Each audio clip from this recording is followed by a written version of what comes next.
अजित पवारांना जशी संधी दिली तशीच संधी इतर नेत्यांना देणार का, असाही एक प्रश्न यावेळी शरद पवारांना विचारण्यात आला। त्यावेळी ते म्हणाले, मला स्वतःलाही वाटत नाही की ते परत येतील। जोपर्यंत मोदींच्या हातात सत्ता आहे तोपर्यंत ते परत येणार नाही, कारण त्यांचे सर्व भवितव्य मोदींच्या हातात आहेत, असे विधान शरद पवारांनी एका न्यूज चॅनलला दिलेल्या मुलाखतीत केले होते। केंद्रीय यंत्रणाच्या चौकशीमध्ये राष्ट्रवादी काँग्रेसचे सहकारी अस्वस्थ होते, त्याची खंत ते माझ्यासमोर मांडत होते।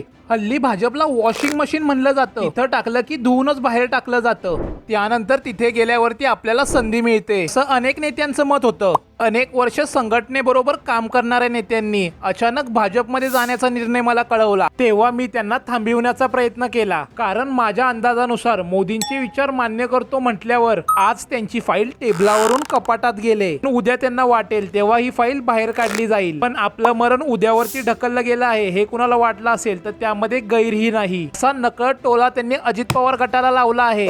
2019ला अजित पवारांना पुन्हा पक्षात का घेतलं? 2019च्या विधानसभा निवडणुकीनंतर भाजप आणि शिवसेनेमध्ये मुख्यमंत्री पदावरून वाद निर्माण झाले। त्यानंतर अजित पवारांनी देवेंद्र फडणवीसांबरोबर उपमुख्यमंत्री पदाची शपथ घेतली, तर 2.5 दिवसातच त्यांना राजीनामा द्यावा लागला होता। त्यानंतर शरद पवारांनी पुन्हा अजित पवारांना राष्ट्रवादीमध्ये घेऊन उपमुख्यमंत्री पद देऊ केले। यामागे त्यांचा कोणता विचार होता, असा प्रश्न विचारल्यानंतर शरद पवार म्हणाले, त्यावेळी अजित पवार यांनी घेतलेला निर्णय चुकीचा होता, दुरुस्ती करण्याची संधी द्या, असे अजित पवार म्हणाले होते आणि त्यावेळेस त्यांना संधीही दिली। त्यानंतर 2 वर्ष ते उपमुख्यमंत्री म्हणून कामही करत होते। आता शरद पवारांनी केलेल्या या वक्तव्यानंतर तुम्हाला काय वाटत आहे हे कमेंट मध्ये कळवा।